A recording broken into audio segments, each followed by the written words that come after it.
নমস্কার বন্ধুরা, রিয়ার হেসেলে আপনাদের সকলকে স্বাগত জানাই। আজকের রেসিপি মশালা কুদরি। প্রথমে আমি কুদরিগুলোকে ভালো মতো ধুয়ে লম্বা লম্বা করে কেটে নিয়েছি, মানে মাঝখান থেকে চিড়ে নিয়েছি।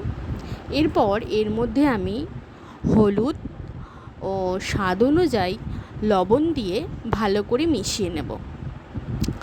প্রত্যেকটা কুদরির সাথে যেন নুন এবং হলুদটা ভালো করে মেশে, সেভাবে আমি মিশিয়ে নিচ্ছি।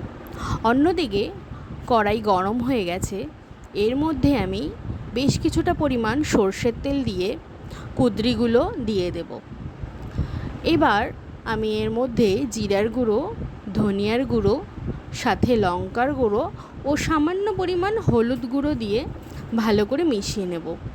এই সময় অবশ্যই গ্যাসের ফ্লেমটা কম করে রাখবেন। এবার আমি কয়েকটা কাঁচা লঙ্কাও দিয়ে দেব, ঝাল অনুযায়ী এটা আপনারা দেবেন। এবার আমি বেশ কিছুটা পরিমাণ জল দিয়ে সাথে স্বাদ অনুযায়ী লবণ দিয়ে আবারও কিছুক্ষণের জন্য নাড়িয়ে চাড়িয়ে নেব।